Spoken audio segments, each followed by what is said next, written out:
हाय students, ये video में question number 2 exercise 7.3 continue करेंगे। Find the value of K for which the points are collinear. यहाँ पे आपको ट्रायंगल के पॉइंट्स दिया, समझो वर्टिसेस है ए बी और सी। ये अब एक ही लाइन पे जब है ये पॉइंट्स कोलिनियर मतलब क्या है, points lying on the same line. जब सेम लाइन पे पॉइंट्स आते हैं तो इसमें ट्रायंगल तो बनता नहीं, तो एरिया ऑफ ट्रायंगल 0 आता है। समझो एक पॉइंट है, ये बी है, यहाँ ए है, ए बी सी, तो इसको कौन सा पॉइंट बोलते हैं? इसको कोलिनियर पॉइंट्स बोलते हैं। तो अब इसका एरिया ऑफ ट्रायंगल, इसमें ट्रायंगल बनता है क्या? इसमें ट्रायंगल तो बनता नहीं, तो ये कितना होता है? 0 हो जाता है। बस यहाँ पे एरिया ऑफ ट्रायंगल का फार्मूला लिखना, इक्वल टू 0 लिखना, वैल्यू सब्स्टिट्यूट कर देना। ये पहला वाला ए है, दूसरा वाला बी है और तीसरे वाले में सी है। अब फर्स्ट ए में क्या ले लो? x1 y1, बी में ले लो x2 y2, सी में ले लो x3 y3।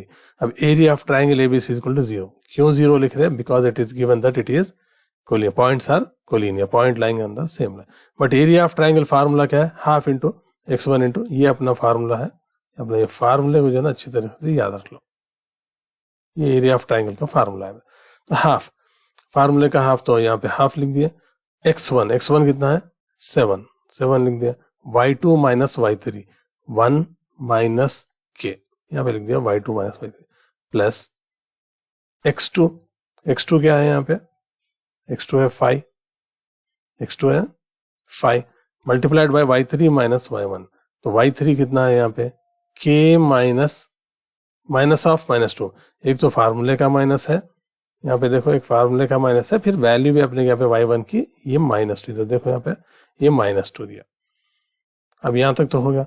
अब उसके बाद लास्ट में क्या है? x3 into y1 minus y2, तो x3 कितना है यहाँ पे? x3 है 3, तो डाल दिए 3।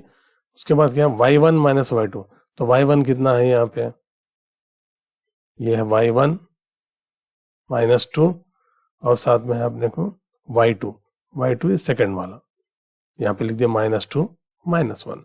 अब इसको कैलकुलेट करना, ये लाइन के अंदर, यानी इसको बोलते हैं एब्सोल्यूट वैल्यू। इसके अंदर जो भी वैल्यू रहती है, टोटल वैल्यू प्लस आती है। के रहा तो उन्हें प्लस नहीं होता, अगर नंबर रहा तो वो बाहर निकलता है, प्लस में होता। वो थोड़ा केयरफुल यहाँ पे रहना आप लोग। अब इसके बाद इसको कैलकुलेट कर दो, अपने को आंसर यहाँ पे आ जाता। देख लेंगे यहाँ पे 7 मल्टीप्लाइड बाय 1 7 हो गया, 7 मल्टीप्लाइड बाय 1 ये 7 आ गया, 7 मल्टीप्लाइड बाय -7 के, 5 मल्टीप्लाइड बाय के प्लस 2 बन गया यहाँ पे, ये के प्लस 2। नेक्स्ट स्टेप में लिख रहे हैं अपन यहाँ पे 5 मल्टीप्लाइड बाई के, 5k हो गया, 5 मल्टीप्लाइड बाई 2 10 हो गया। बाहर है मतलब दोनों को मल्टीप्लाई करना। अब यहाँ पे क्या है? तो -2 -1 कितना होता? -3 होता। तो 3 मल्टीप्लाइड बाई -3 कितना आ रहा? -9। यहाँ पे कंटिन्यू हो रहा। अब हाफ, अब यहाँ पे है, ये है 7, ये है +10, तो +7 +10 कितना हो गया? ये +17, ये है -9, तो इसका आंसर कितना आता? +8। ये यहाँ पे लिखे सर, 7 वाला प्लस है, 10 वाला प्लस है, 9 जो है ना माइनस है। तीनों को करे तो क्या आ रहा अपने को? +8। अब यहाँ -7k + 5k, -7k + 5k क्या आता? -2k। 7 - 5 2 आता, बड़े नंबर की साइन हो तो माइनस डाल देना। तो हाफ मल्टीप्लाइड बाय -2k + 8। अब इसको सॉल्व कर देंगे अपन। k,